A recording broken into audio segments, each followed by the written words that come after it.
സർവശക്തനായ ദൈവത്തിൻ്റെ അതിപരിശുദ്ധ നാമം അതിയായി മഹത്വപ്പെടുമാറാകട്ടെ. കർത്താവിൽ പ്രിയരെ, നിങ്ങൾക്കേവർക്കും ജീസസ് വോയിസ് മെസ്സേജ് എന്ന പ്രഭാത ദൈവവചന ധ്യാന ശുശ്രൂഷയുടെ പുതിയൊരു എപ്പിസോഡിലേക്ക് സ്നേഹത്തോടെ സ്വാഗതം. അല്പസമയ ധ്യാനത്തിന് ഒരു വചനം വായിക്കുന്നു. യെശയ്യാ പ്രവാചകൻ്റെ പുസ്തകം അധ്യായം 33:15 തിരുവചനം.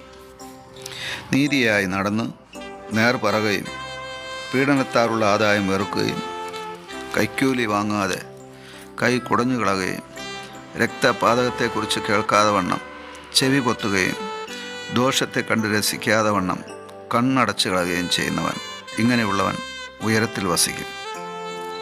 കർത്താവിൽ പ്രിയരെ, നാം വായിച്ചു കേട്ട യെശയ്യാ പ്രവാചകൻ്റെ പുസ്തകം 33:15 തിരുവചനത്തിൽ മർത്യന് ഉയരത്തിൽ വസിക്കുവാൻ, അഥവാ ദൈവത്തോടൊപ്പം വസിക്കുവാൻ, സ്വർഗത്തിൽ വസിക്കുവാൻ ആവശ്യമായിരിക്കുന്ന ചില പ്രധാന കാര്യങ്ങളാണ് രേഖപ്പെടുത്തിയിരിക്കുന്നത്. ആദ്യമായി യെശയ്യാ പ്രവാചകൻ വഴി ദൈവം മനുഷ്യനോട് അറിയിക്കുന്നത് നീതിയായി നടക്കുക എന്നുള്ളതാണ്. എങ്ങനെയാണ് മനുഷ്യന് നീതിയായി നടക്കുവാൻ കഴിയുക? അതിന് വേദപുസ്തകം ഒരു മാർഗമേ വെളിപ്പെടുത്തുന്നുള്ളൂ. അത് സ്വർഗത്തിൽ നിന്നും മാനവരാശിയുടെ നീതീകരണത്തിനു വേണ്ടി അയക്കപ്പെട്ട ദൈവപുത്രനായ യേശു ക്രിസ്തുവിൽ വിശ്വസിക്കുക എന്നുള്ളതാണ്. ലോകരക്ഷകനായ യേശു ക്രിസ്തുവിൽ വിശ്വസിക്കുന്ന എല്ലാ മനുഷ്യരെയും, ജാതി മത ഭേദമന്യേ എല്ലാ പേരെയും ദൈവം രക്ഷിക്കുന്നു, അഥവാ നീതീകരിക്കുന്നു. ഇങ്ങനെ ക്രിസ്തുവിൽ വിശ്വസിച്ച മനുഷ്യൻ നീതീകരിക്കപ്പെട്ടവനായി നീതിയുടെ പാതയിൽ നടക്കണമെന്നാണ് ഉയരത്തിൽ വസിക്കുവാൻ, അഥവാ സ്വർഗത്തിൽ വസിക്കുവാൻ ആദ്യമായി മർത്യൻ ചെയ്യേണ്ടത്.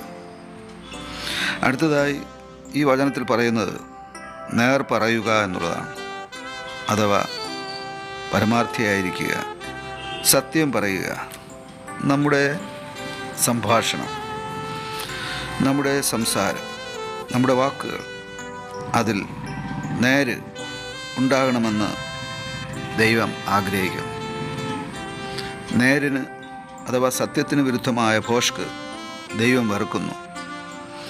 അടുത്തതായി ഈ വചനത്തിൽ പറയുന്നത് പീഡനത്താലുള്ള ആദായം വെറുക്കുക എന്നുള്ളതാണ്. ഒരു കമ്പനിയിലെ മുതലാളി ആ കമ്പനിയിൽ പ്രവർത്തിക്കുന്ന തൊഴിലാളിക്ക് കൊടുക്കുവാനുള്ള വേതനം അത് പിടിച്ചു വയ്ക്കുകയാണെങ്കിൽ ആ മുതലാളി ആ തൊഴിലാളിയെ പീഡിപ്പിക്കുകയാണ്. പീഡനങ്ങൾ പല തരത്തിലുണ്ട്. മാനസിക പീഡനം, ശാരീരിക പീഡനം, ആത്മീയ പീഡനം. പീഡനത്താലുള്ള ആദായം പൂർണ്ണമായും വെറുക്കുവാൻ നാം നമ്മെ തന്നെ സമർപ്പിക്കേണ്ടതുണ്ട്.